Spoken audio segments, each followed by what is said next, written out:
al doctor Félix, ¿verdad? Félix, José Félix. economista, Sí. presidente de la Asociación Nacional de de Economistas Dominicanos. Excelente. Muchísimas gracias por venir a nuestro programa. Tenemos 15 minutos para hablar de este tema. Cuéntenos, ya ha empezado un tema de conversación con diferentes sectores. Me gustaría conocer o saber desde su perspectiva cuáles serían los impuestos de los que se han propuesto en el proyecto de reforma que tienen mayor posibilidad de que sean quitados. Bueno, eso va a depender de una serie de condiciones y variables que no se pueden ver desde ahora mismo, ¿no? Porque ahí entra en juego el poder que tengan los diferentes sectores y el poder que pueda, la influencia que puedan ejercer sobre los legisladores.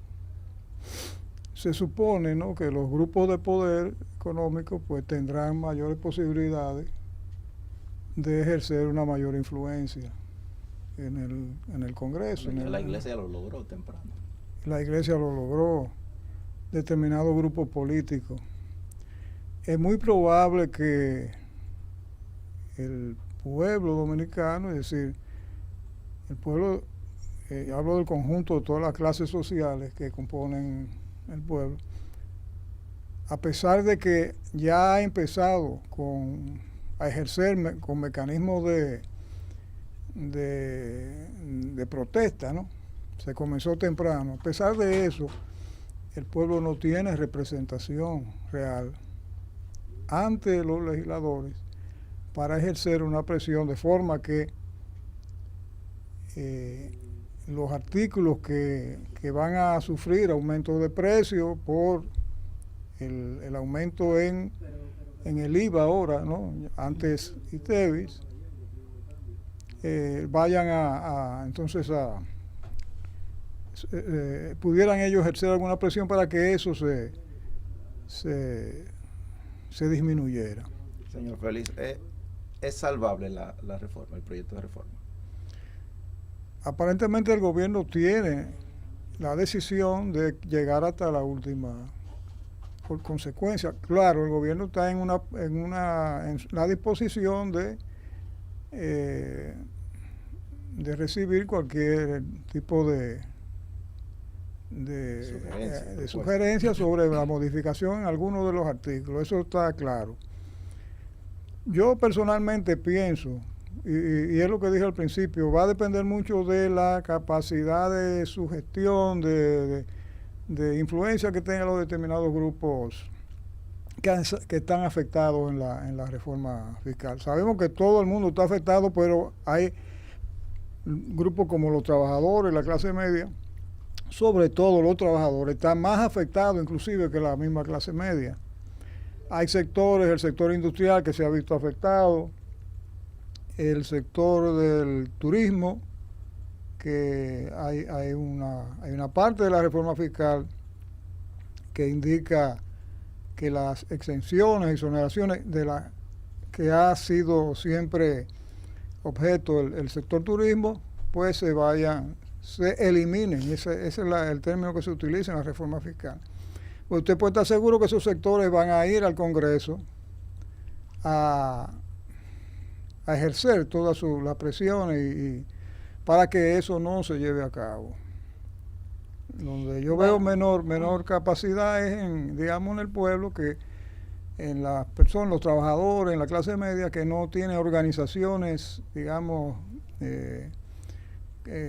poderosas que puedan ejercer. Los sindicatos... Entonces, usted lo que está diciendo, en otras palabras, que los grandes empresas se van a quedar sin los impuestos y la clase media volverá a pagar. Probablemente eso es lo que pase.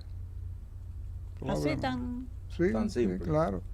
Pero si suena duro eso. Porque una de las propuestas... Por ejemplo, el del IPI, ese me imagino que lo van a quitar. Bueno, el IPI afecta a todo el mundo, digamos, a rico y pobre, pero más a la clase media que a los ricos, porque no está en función del valor de las propiedades, sino todo el mundo pagaría la misma el mismo porcentaje de impuestos sin tomar en cuenta una escala que puede ejercer mayor carga fiscal sobre los bienes inmuebles, las propiedades de lujo, de mayor valor, en vez de las propiedades de la clase media, que son de menor valor. Al no haber esa distinción, es muy probable que ese artículo de la ley se afecte en ese sentido, de que se haga una clasificación, una escala en la que se pueda imponer un impuesto en la medida en que el valor de la propiedad aumente, para así entonces proteger un poco y probablemente aumenten un poco el valor mínimo del IPI. Eso es muy probable que también... Y lo de la ley de la gente del cine, no, eso no es posible. Usted ve que es poco probable que le den para atrás. Bueno, es muy difícil predecirlo porque también la gente del cine tiene una gran influencia, hay muchos recursos y también es probable que a través de la ley de cine se esté dando un proceso también de evasión y elusión fiscal y eso afectaría a ciertos grupos económicos y probablemente esos grupos contribuirían a doblarle el pulso un poco a los legisladores para que no afecten tanto a la ley de cine. Por ejemplo, ¿cómo se estaría evadiendo a través de la ley de cine? No tengo idea, pero cuando hay exoneraciones y excepciones, siempre hay los mecanismos. Aquí hay oficinas de abogados, de contadores, que se especializan en eso. Lo conoce la DGI, lo conoce el gobierno. En evasión fiscal, en asesoría. ¿Y el Estado ha sido lo suficientemente diligente para reducir la evasión? Me parece que no, porque de hecho el impuesto sobre la renta, que es el impuesto a los ingresos, ¿no? Se evade dicho por la misma DGI, en un 62%. Es decir, uno se dice, pero aquí realmente no se paga impuestos, y si a eso tú le sumas la cantidad de exoneraciones y exenciones que tienen grupos empresariales aquí, es muy difícil, o sea, no hay, la ley carece de legitimidad realmente para querer imponer una carga fiscal a sectores como los trabajadores y clase media y dejar a un grupo que siempre ha gozado de exoneraciones, privilegios fiscales. Ya. Me gustaría que me explique algo. Lo voy a leer. Esto es parte de lo que planteaban lo que tiene que ver con el sector bancario, con ABA, dentro de las posiciones que planteaban. Contrario a que se elimine el impuesto al ahorro, se pretende modificar el esquema actual de retención del 10% como pago definitivo y se propone que sea un pago a cuenta, integrándose el impuesto sobre la renta a la tasa marginal máxima de 27% a la persona física. ¿Qué quiere decir esto? Tal vez el colega... Sí, tú puedes bueno, repetir. Nos integra a nuestro panel el señor Julio Ortega Tous. A mí es economista y va a participar con nosotros en este debate. Bueno, nos quedan 6 minutos de programa realmente. Sí, porque... ¿Es media hora? Sí. Es una hora por la pelota que ya empezó. Hoy tenemos un tema, recortando. sí, entonces, pero bueno, mire, me gustaría, como en el proceso que estamos ahora, esta conversación entre el gobierno y los diferentes sectores que se han quejado, desde su perspectiva, ¿cuáles de los impuestos contemplados en la ley de reforma fiscal podrían ser quitados? Todos. Pues no va la reforma entonces. Tendría que ser modificada completamente. Primero porque es una reforma regresiva y si no contribuye a la progresividad del sistema fiscal, descansa sobre el consumo, que son los sectores más pobres del país y la clase media, no introduce ninguna diferenciación en el IVA o ITEVIS, que ahora se le llama. En todos los países donde se ha hecho esta reforma y se ha ampliado la base, hay un ITEVA reducido, un IVA, el general, el reducido y el ínfimo, por lo menos, y hay el cero también. Aquí es 18 para todo el mundo. De hecho, hay un punto que muy poca gente lo ha tratado, y es que en el 2012 se aprobó una ley de reforma también fiscal que aumentó provisionalmente hasta el 18% el ITEVIS, y que regresaría al 16%. Y eso se olvidó. Hay una necesidad de meter una ley que no está contemplada, o de aprobar una ley sobre el impuesto a la fortuna. No, pues eso no está contemplado en la... No, a la fortuna no. Un impuesto específico. A la fortuna de 100 millones de pesos o más, que puede ser un planteamiento de 2 millones de dólares hacia adelante.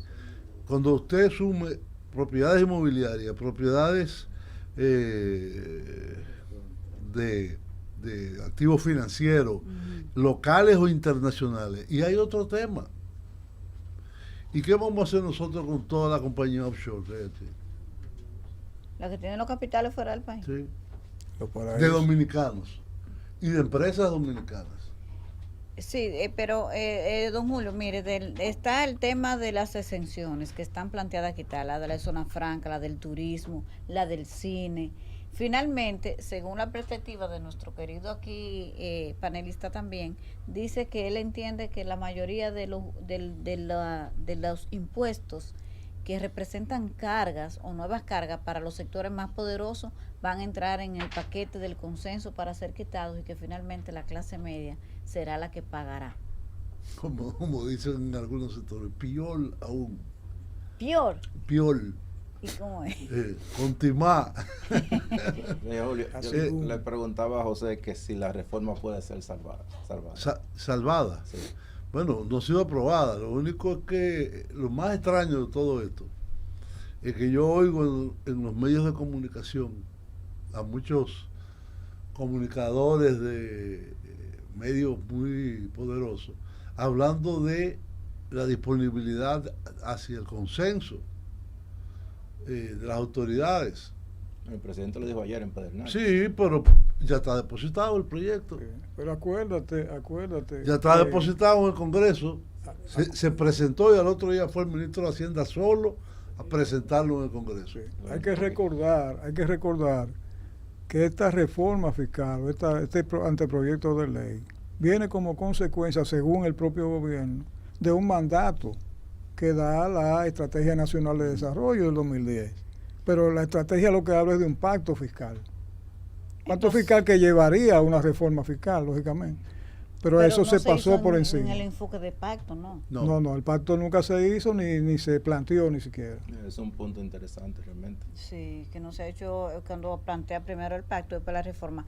Pero yo pienso que lo más sabio que puede hacer el presidente Luis Abinader y los ministros del área financiera es retirar completamente el proyecto y entonces sentarse a discutir no solamente con los empresarios, con los trabajadores. ¿Qué vamos a hacer con el sistema de pensiones y jubilaciones de este país? O el sistema de salud. Pero quiere que se vaya al CES. Pero incluso Pacheco dijo que el órgano para discutir... No, es el Congreso. Es el Congreso. Tienes razón. El CES es un órgano consultivo y no tiene que ser en el CES. Puede ser convocado por el Poder Ejecutivo y el Poder Legislativo. Y hay otro tema que yo me enteré hoy, pues yo estoy todavía leyendo esto para poder entender bien. ¿Cuál? O que las iglesias protestantes tienen que pagar impuestos y la iglesia católica no. No, pues lo soneraron ya. ¿A quién? Llegaron, el presidente habló con ellos, se abrazaron y le dijo, no, ustedes se van a quedar tranquilos también. Hoy también. Sí. Entonces por eso yo digo, lo más sabio, entiendo yo, es retirar la reforma fiscal y conjuntamente el Ejecutivo con el Legislativo, en una comisión bicameral, discutir con los sectores y discutir una reforma progresiva, no una reforma regresiva, donde los que tienen menos paguen menos, los que tienen más paguen más. Aquí se viola el 63% del impuesto sobre la renta, no se paga. Y el 47% del ITEVI tampoco. En algunos casos son peores, que se cobra y no se entrega al gobierno. Entonces, esas son las cosas que hay que resolver. El presidente López Obrador, cuando llegó al gobierno en México, hace 6 años, dijo muy claramente, no, yo no me voy a poner nuevos impuestos. Pero el gobierno entonces, si retira el proyecto y no se aprueba por lo menos este año, hay obras que está parte de este recurso para obras específicas. ¿Qué pasaría entonces el próximo año con muchas obras que están todavía pendientes? Yo te diría, el país, la república, continuará con o sin obras. Es decir, hay cosas que son necesarísimas, pero hay otras que se pueden posponer, por más necesarias que sean. Pero sí llegar a algo justo y viable. Yo he escuchado propuestas de economistas, ¿no?, reconocidos, que explican que inclusive no es necesaria la reforma si se acometen estos 3 planteamientos. Reducir la evasión y la elusión en un 25%, de un 62%, de un 62%, reducir al mínimo las exoneraciones y a todos los niveles, las exoneraciones, las exenciones, los privilegios fiscales, y reducir la nómina pública. Con esos 3 renglones, una reforma del gasto. Una reforma del gasto. No sería necesaria, inclusive, cargarle, como se está cargando ahora mismo con esta reforma, el peso a los trabajadores y a la clase media. Muchísimas gracias a ambos, a Julio Ortega Tous y a José Félix, que nos han acompañado hoy en este programa un poco reducido. flash. Sí, estamos